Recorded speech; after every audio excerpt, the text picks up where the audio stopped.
अल्हम्दुलिल्लाहि रब्बिल आलमीन वल आक़िबतु लिल मुत्तक़ीन वस्सलातु वस्सलामु अला सय्यिदिल अंबिया'i वल मुरसलीन व अला आलिहि व अस्हाबिहि अजमईन व मन तबिअहुम बि ihsanin इला यौमिद्दीन अम्मा बअद फ़अऊज़ु बिल्लाहि मिनश शैतानिर रजीम बिस्मिल्लाहिर रहमानिर रहीम अल-यौम अकमलतु लकुम दीनकुम व अतममतु अलैकुम निअमती व रज़ीतु लकुमुल इस्लाम दीनन सदक़ल्लाहुल अज़ीम। क़ाल नबी सल्लल्लाहु अलैहि वसल्लम अला फल्युबल्लिग़ शाहिदुल ग़ाइब औ कमा क़ाल अलैहि सल्लतु वस्सलाम।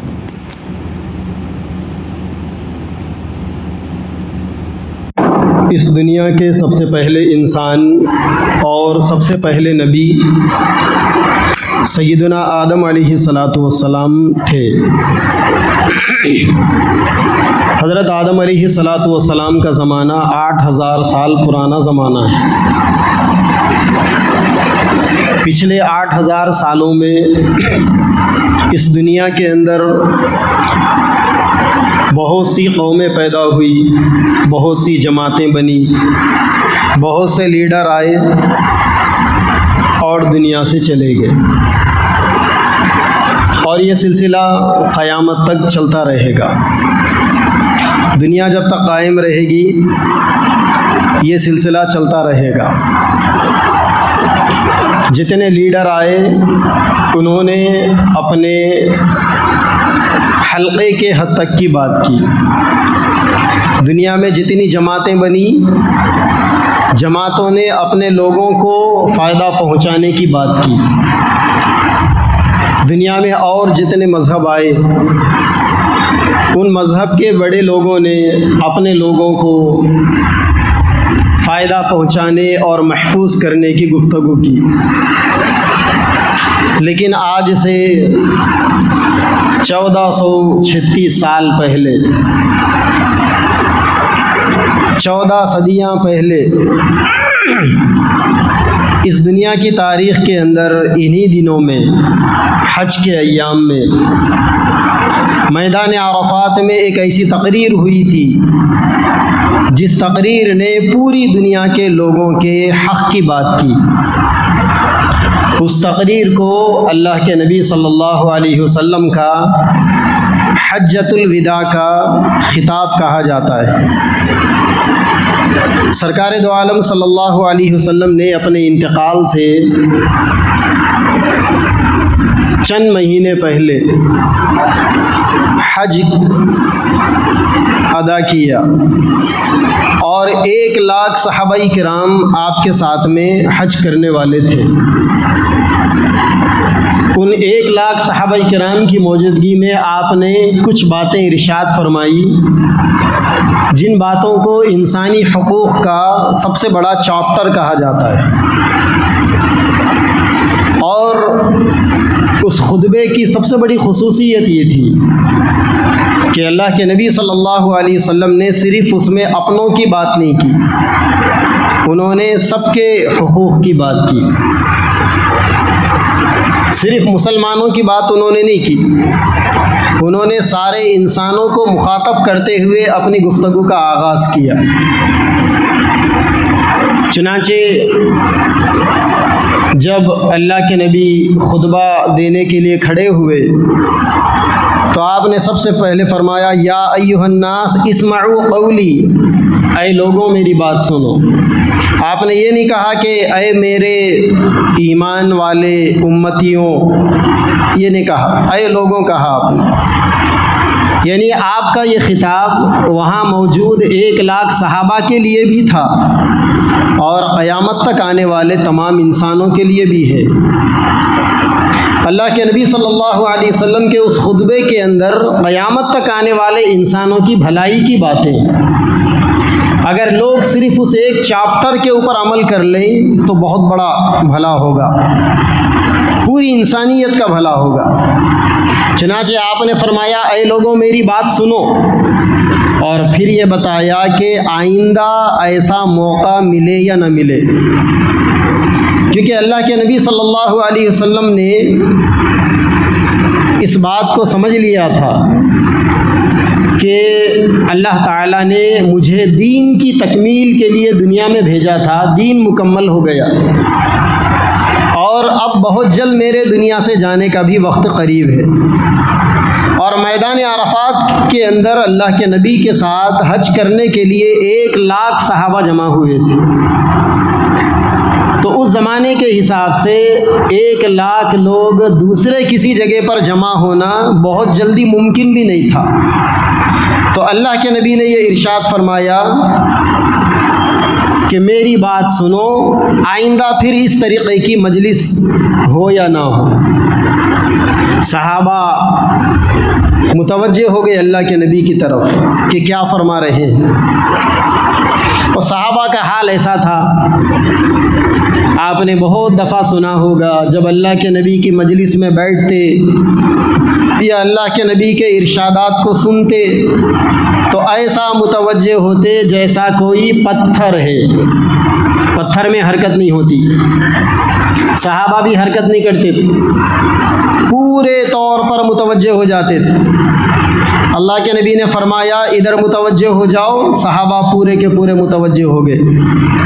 और फिर अल्लाह के नबी ने फरमाया, जब ये आयत शरीफा नाजिल हुई, अल-यौम अकमलतु लकुम दीनकुम व अतममतु अलैकुम निअमती व रज़ीतु लकुमुल इस्लाम दीना,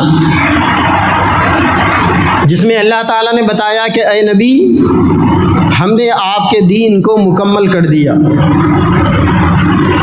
व अतममतु अलैकुम निअमती, और मैंने आप पर अपनी निअमतों को पूरा कर दिया। व रज़ीतु लकुमुल इस्लाम दीना, और मैं तुम्हारे लिए ज़िंदगी गुजारने के तरीक़ों में इस्लाम को लेकर राज़ी हो गया।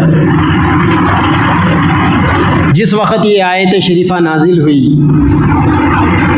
पूरी दुनिया के अंदर, उससे पहले भी, उस वक़्त भी और उसके बाद भी, बल्कि क़यामत तक ज़िंदगी गुजारने के अलग अलग तरीक़े थे और आइंदा भी रहेंगे। ज़िंदगी गुजारने का जो रास्ता होता है, जो तरीक़ा होता है, उन तरीक़ों में अल्लाह ताला को सबसे ज़्यादा पसंदीदा तरीक़ा इस्लाम का तरीक़ा है।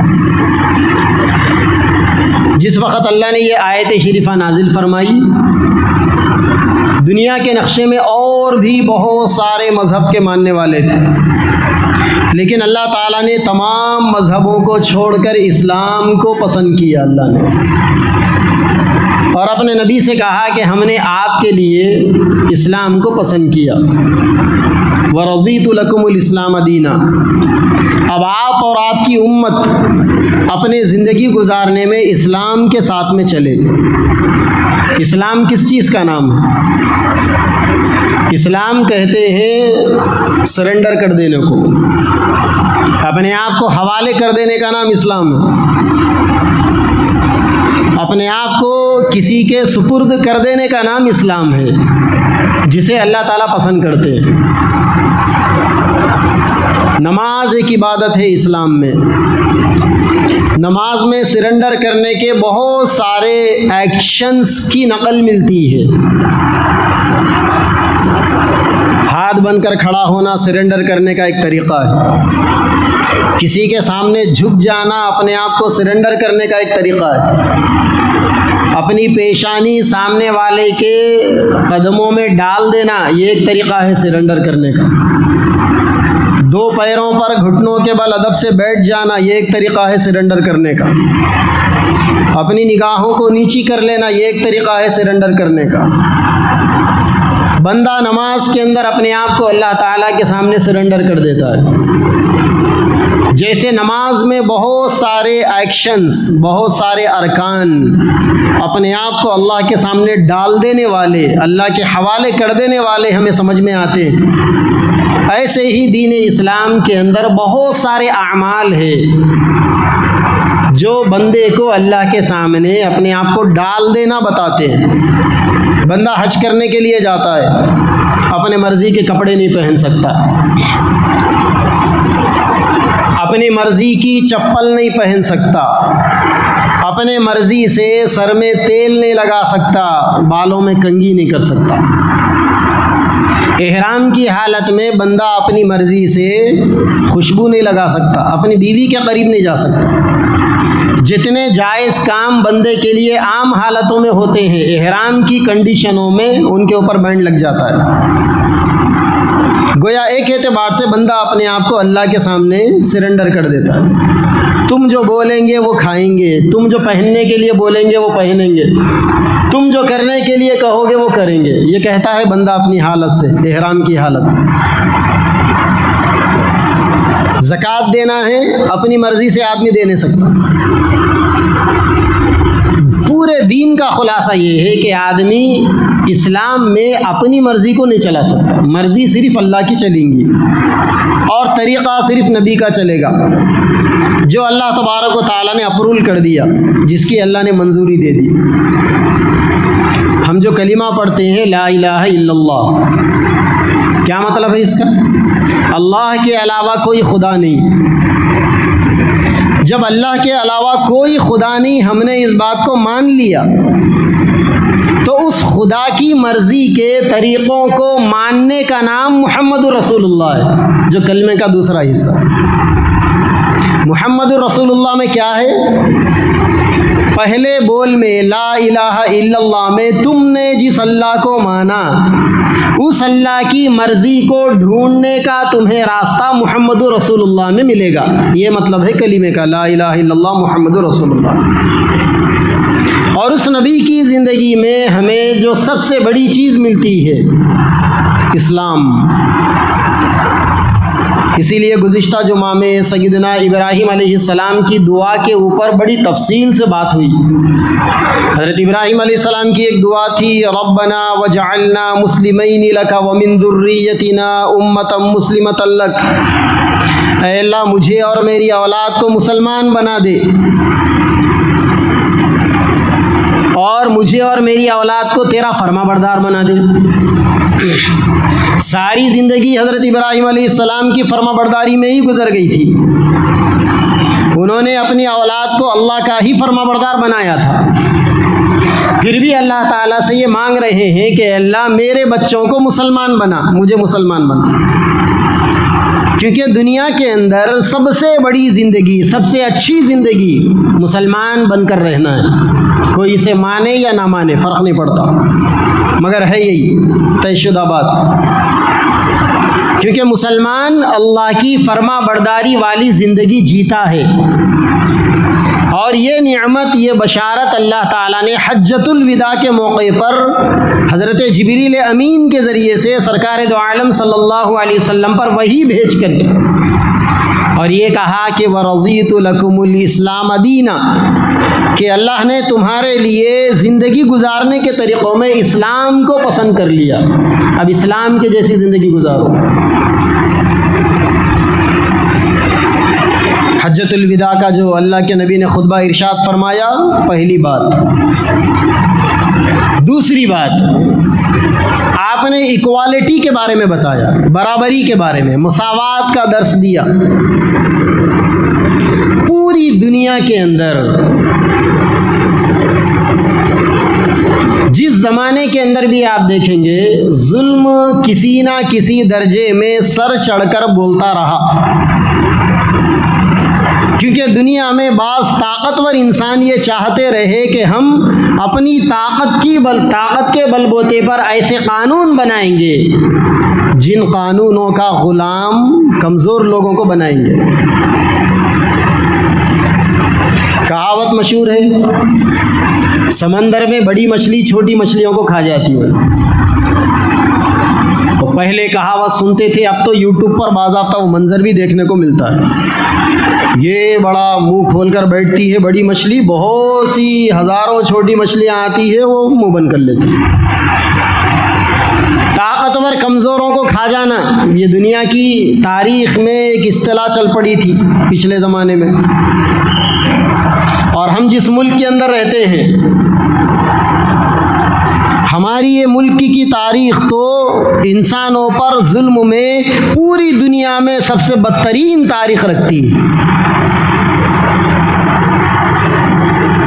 मुझे इस मुल्क की तारीख़ का ज़्यादा इल्म नहीं है, सिर्फ पिछले 4000 साल तक की तारीख़ हिंदुस्तान की मुझे मालूम है, क्योंकि दुनिया की तारीख़ 8000 साल की है। 8000 साल पहले दादा आदम दुनिया में आए थे, मगर मुझे 4000 साल की हिंदुस्तान की तारीख़ मालूम है। पिछले 4000 सालों में इस मुल्क के अंदर कई एक कल्चर आए।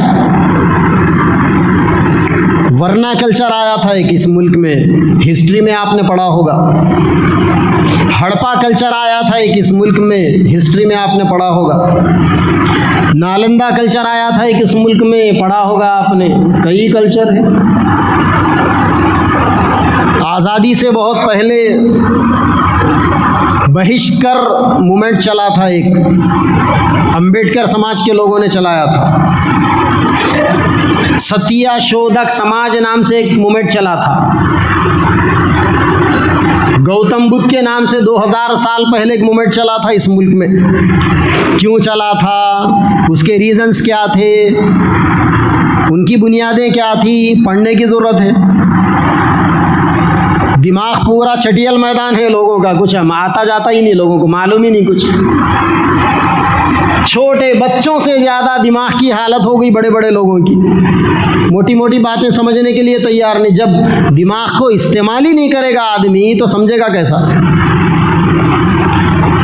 तो इस मुल्क में जितने मूवमेंट चले, जितनी तहरीकें चली वरना कल्चर के बाद, वरना कल्चर में लोगों को ज़मीनी खुदा से पैदा होने वाले 4 अलग अलग ग्रुपों में बांटा गया था।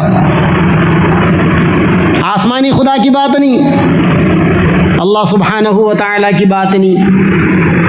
ये कल्चर, ये जहन बना लिया गया कि खुदा है, उस खुदा के सर से ये कौम पैदा हुई, हाथों से ये कौम पैदा हुई, कमर के पास से ये कौम पैदा हुई, पैरों के पास से ये कौम पैदा हुई। ऐसा बना लिया था। और बना के सर से पैदा होने वाले अपने आप को तुरुम खान समझने लगे थे, और पैरों से पैदा होने वालों को कीड़े मकोड़ों की हैसियत दे दिया था उन्होंने। और आज भी वही हैसियत। छोड़ो 4000 साल 2000 साल की क्या बात, आज की बात ले लो, कल की बात ले लो। कल जो कुछ भी हुआ, झटके में जो लोग कोयला बन गए, हु इज रिस्पॉन्सिबिलिटी, किसकी जिम्मेदारी है ये, कौन लेगा इसकी जिम्मेदारी। ट्रेनों में जो हजारों लोग मर रहे, कौन ले रहा है इसकी जिम्मेदारी। नोटबंदी में लाइनों में ठहर कर जो सैकड़ों जाने चलेगी, कौन लिया इसकी जिम्मेदारी। कोविड के मौके पर कीड़े मकोड़ों के जैसा लातादाद लोग मर रहे थे, जहां बोले वहां डाल दे रहे थे, कौन ले रहा था जिम्मेदारी। किसानों के आंदोलन के मौके पर 700-800 लोग मर गए, कौन लिया जिम्मेदारी उस। आज भी वो कल्चर, वो तहजीब, वो जहनीत रखने वाले इस मुल्क में बदकिस्मती से जिंदा है, जो मरने वालों को कीड़े मकोड़ों से ज़्यादा नहीं समझते, इसीलिए कोई जिम्मेदारी लेने के लिए सामने नहीं आते। उनके नज़दीक कोई हैसियत ही नहीं है। और वो एक इंटरव्यू में कुत्ते की मिसाल देकर उसने अपनी जिहानत बता भी दिया था। अगर याद होगा तो याद कर लो, दिमाग पे बोझ डाल के। तो दुनिया के अंदर लोगों को दबाना, लोगों के हक को मारना, ताकतवर का कमज़ोरों के ऊपर ढाक जमाना, ये हर ज़माने में लोगों की साइकोलॉजी रही, लोगों की नफ्सियात रही। लेकिन हज्जतुल विदा के खुतबे के मौके पर अल्लाह के नबी सल्लल्लाहु अलैहि वसल्लम ने इसको काट दिया। आपने फरमाया कि ये सब नहीं चलने वाला है। अन्नासु कुल्लुहुम मिन आदम, इंसान सारे के सारे आदम से पैदा हुए। व आदम खुलिक़ मिन तुराब, और आदम मिट्टी से पैदा हुए। मिट्टी से पैदा होने वाले इंसानों को ये ज़ेब नहीं देता कि वह आपस में एक दूसरे को ऊंची और बड़ी नज़र से देखे, लोगों के दरमियान में फ़र्क करे। चुनांचे अल्लाह के नबी ने इरशाद फरमाया, ला फ़ज़ल लिअरबिय्यिन अला अजमी, किसी अरबी को अजमी के ऊपर कोई बढ़ोतरी नहीं, कोई बराबरी, कोई फजीलत नहीं। ये अरबी अजमी का फ़लसफ़ा क्या है, थोड़ा सा उसको भी समझ लीजिए। अरब की जो लैंग्वेज है ना, अरबी ज़बान, ये बड़ी भारी लैंग्वेज। पूरी दुनिया की लैंग्वेजों में अरबी ज़बान सबसे ज़्यादा तगड़ी, सबसे ज़्यादा दमदार ज़बान है। आप उसका अंदाज़ा सिर्फ इस बात से लगा लें कि अरबी ज़बान में चाकू के लिए 300 वर्ड्स यूज़ होते हैं, 300 अल्फाज इस्तेमाल होते हैं। एक चाकू के लिए 300 अल्फाज जिसकी डिक्शनरी में मौजूद हो, उस ज़बान का, उस लैंग्वेज का कौन अंदाज़ा लगा सकता है। दुनिया की तारीख़ की सबसे पुरानी, सबसे ज़्यादा जानदार, दमदार और सबसे ज़्यादा तगड़ी ज़बान। और फिर अल्लाह ताला ने ये ज़बान जिन लोगों को दी, गज़ब का दिमाग लेके पैदा हुए थे, पट्टे कहीं के। अजीब दिमाग था, गज़ब का दिमाग। ज़्यादा लंबा चौड़ा वाक़या नहीं है, एक छोटा सा वाक़या। अल्लाह के नबी की जो पीढ़ी चली है, हज़रत अल्लाह के नबी के जो ऊपर के जो ख़ानदान था ना, अब्दुल्ला बिन अब्दुल मुत्तलिब बिन हाशिम बिन अब्द मुनाफ बिन क़ुसै बिन किलाब बिन मुर्रा बिन काब बिन लुई बिन गालिब बिन फ़िहर बिन मालिक बिन कनाना बिन मुदरिका बिन मुज़र बिन मुआद बिन अदनान, ये अल्लाह के नबी सल्लल्लाहु अलैहि वसल्लम का जो ख़ानदान ऊपर तक जा रहा ना, तो उस ख़ानदान में अल्लाह के नबी के एक दादा गुज़रे। वो लोग 4 भाई थे। वो जो अल्लाह के नबी के वो जो दादा थे ना, जिनके 4 भाई थे, उनके वालिद मक्का में लीडर थे, कबीले के सरदार थे। जब उनके इंतकाल का मौका आया तो उन्होंने देखा कि मेरे 4 बेटों में आपस में बॉन्डिंग कम है, तो उन्होंने समझ लिया कि मेरे मरने के बाद कहीं ये बच्चे आपस में लड़ झगड़ ना ले। तो बाप ने अपने बच्चों को इंतकाल के मौके पर बुलाकर नसीहत की कि बेटा, जब मेरा इंतकाल हो जाए ना, अगर तुम लोगों में किसी मसले में झगड़ा हो जाए तो फलां इलाके का जो बादशाह है, देखो, उसके पास जाके तुम अपना मसला हल कर लो। बाबा जान का इंतकाल हो गया। अब 4 भाइयों में ऐसी ही कोई हालत पैदा हो गई। अब मशवरा हुआ कि चलो उसके पास जाके फैसला कराएंगे। अब जाते जाते रास्ते में एक खेत दिखा। एक भाई वो खेत को देख के बोला कि भाई, ये खेत में जो जानवर चर के गया ना, वो एक आंख का अंधा था। दूसरा भाई बोला कि नहीं, उसकी दुम्बी कटी हुई थी। और थोड़ा आगे बढ़े, बादशाह के पास पहुँचे तो बादशाह को मालूम हुआ कि फ़लाँ इलाके के फ़लाँ लीडर साहब के बच्चे आए हुए हैं। तो बादशाह ने उनके रहने सहने का इंतज़ाम कराया। उस ज़माने में शराब भी चलती थी, पीना ममनू नहीं था। बादशाह ने अपने खादिमों को बुलाकर कहा कि देखो, स्पेशल मेहमान है, ज़बरदस्त मटन का इंतज़ाम करो, बकरा तल दो लाके, और शराब भी अच्छी पिलाओ।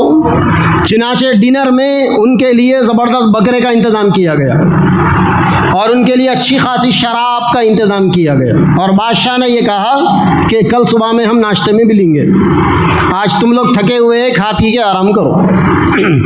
अब खाने बैठे तो एक भाई जो है मटन का टुकड़ा मुंह में डाल के बोला कि ये जो बकरी है ना, ये बकरी के दूध से नहीं पली बड़ी, ये कुत्ते के दूध से पली बड़ी। अरे बाप, ये ऐसा थोड़ी हो सकता। दूसरा भाई शराब की कश मार के बोला कि ये जो शराब है ना, जिस अंगूर से ये शराब बनी, ये अंगूर कब्रिस्तान के झाड़ का अंगूर है, ये उससे शराब बनी। तीसरा भाई बोला कि ये जो बादशाह है ना, उसके बाप की जायज़ औलाद नहीं है ये।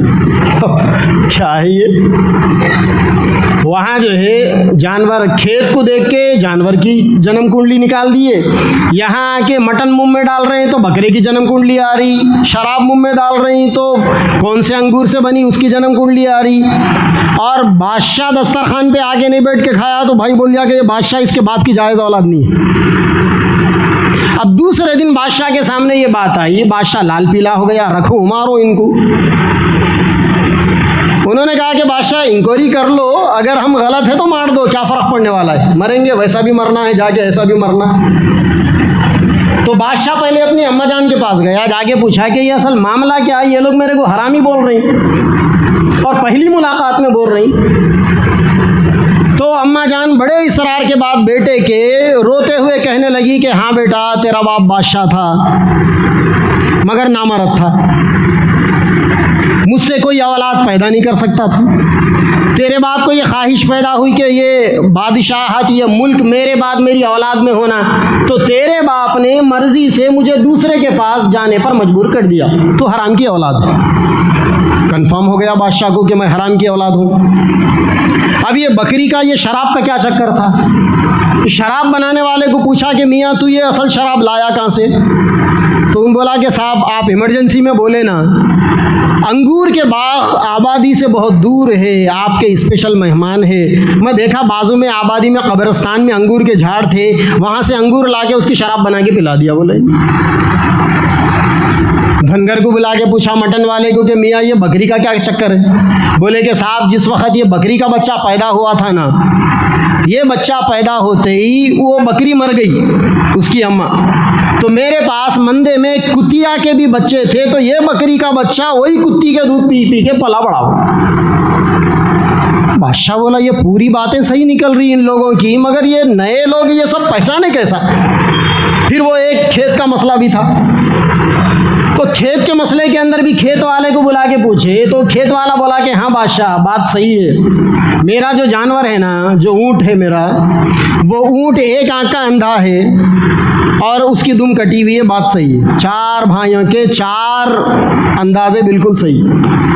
अब बादशाह ने, अब वाक़या यहाँ तक इश ख़त्म, क्योंकि मैं अल्लाह के नबी के हज्जतुल विदा के वाक़े को बयान कर रहा था, जो अल्लाह के नबी ने इंसानी हुकूक़ का चैप्टर बयान किया, उस पर बात हो रही थी। बहरहाल तो अल्लाह ताला ने मक्का अरब के लोगों को ऐसा गज़ब का दिमाग भी दिया था, क्या भला की ज़िहानत थी वो लोगों की। मक्का मुकर्रमा के अंदर बड़े बड़े अरबी ज़बान में अशार बोलने वाले 7 बड़े बड़े शायर थे। उन्होंने कुछ अशार कहे और अशार कहकर काबतुल्लाह के ऊपर बैनर लटका दिया और ये चैलेंज लिख दिया कि कोई है जो आके हमारा ये शेर का जवाब दे, इससे अच्छा शेर बोल के हमारे शेर को तोड़े, चैलेंज।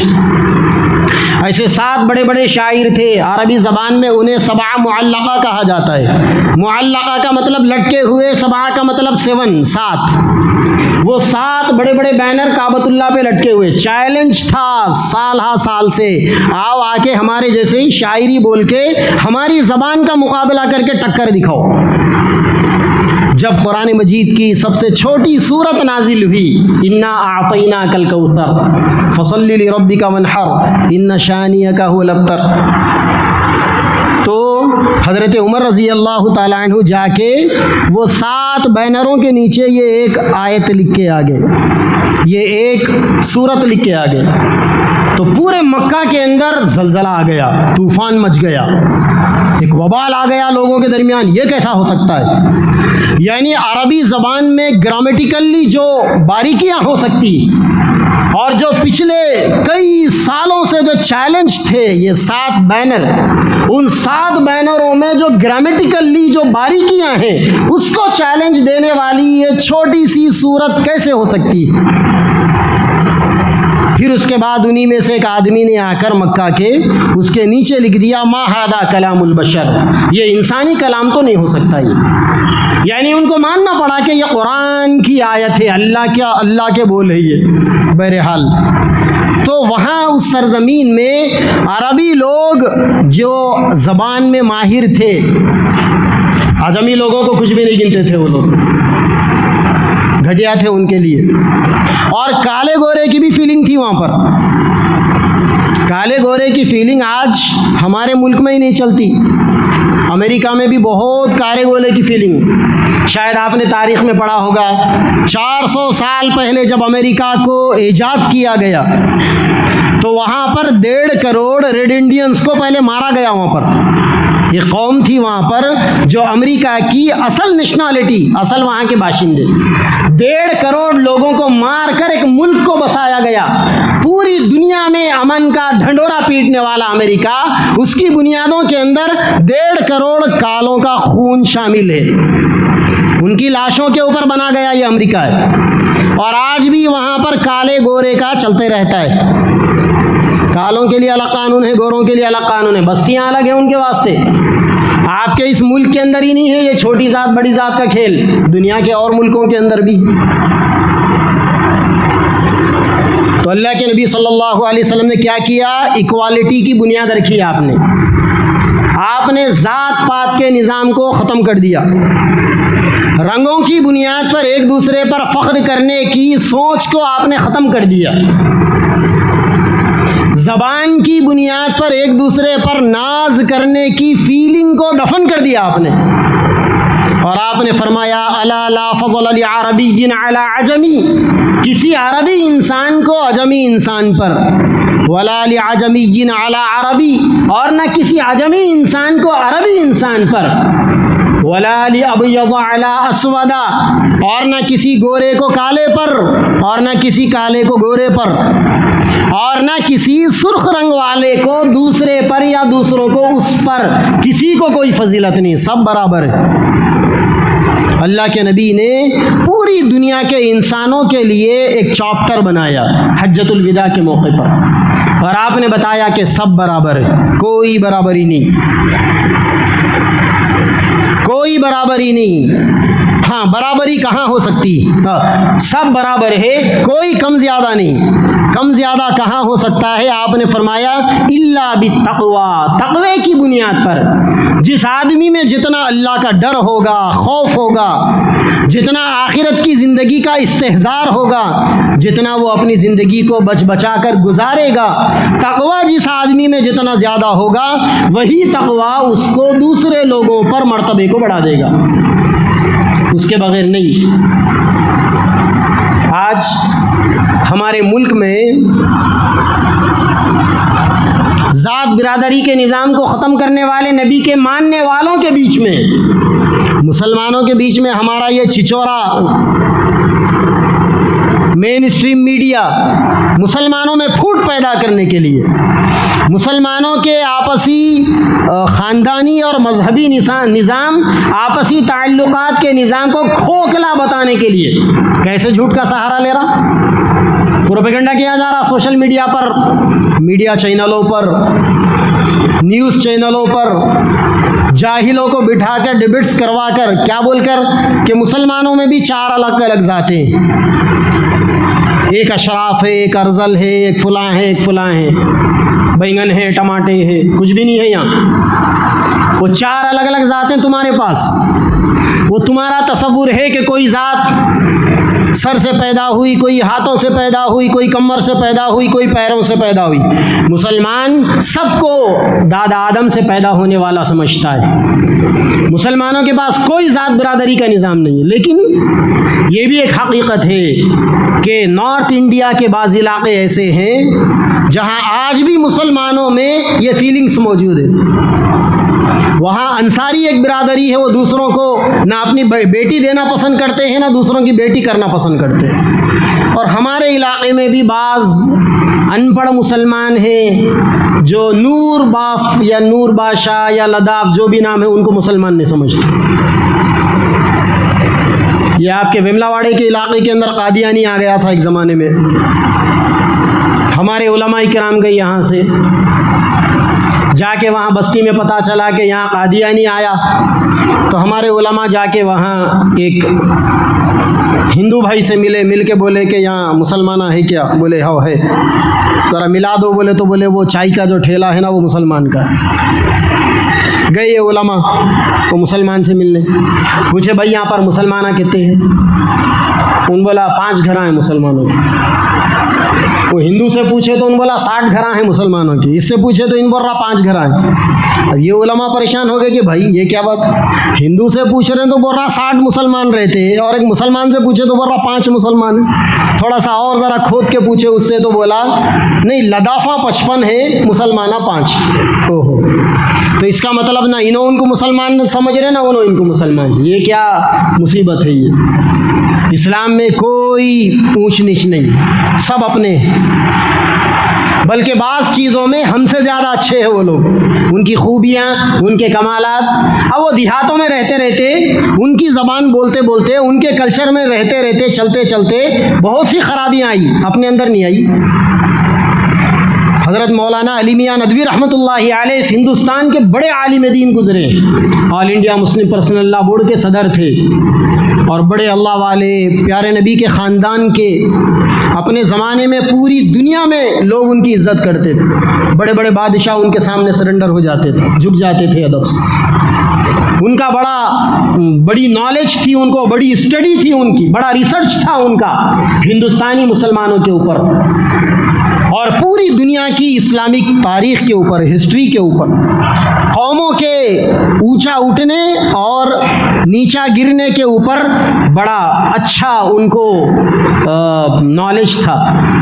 तो उन्होंने एक जगह पर लिखा कि हिंदुस्तान में मुसलमान गैर भाइयों के साथ में रहते रहते 270 ऐसी चीज़ों को फॉलो करता है जिसका इस्लाम से कोई ताल्लुक़ नहीं, उधर से ही है उसका ताल्लुक़, जिनमें 2-3 चीज़ें बोली देता हूँ ताकि दिमाग की रग हले।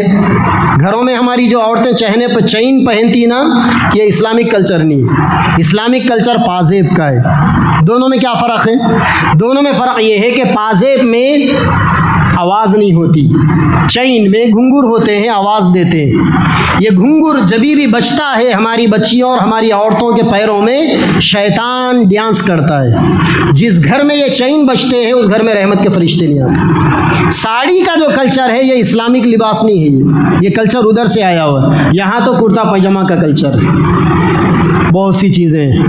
आपके इस मुल्क के अंदर बंगाल में वहाँ मुसलमान औरतें ये भी लगाती वहाँ पर, आप हैरत में पड़ जाएंगे जाके कि भाई बुरखा भी है, ये भी है, ये क्या चक्कर। वहाँ आप पूछेंगे लोगों से तो बताएंगे कि ये वहाँ की मेकअप में शामिल। तो वहाँ की औरतें, हर मज़हब की औरतें मेकअप के लिए लगाती और हमारे पास ये मज़हब में शामिल। अगर हमारी कोई औरत ये लगा ले तो फौरी दिमाग किधर जाता, ये मज़हब से हट गई है।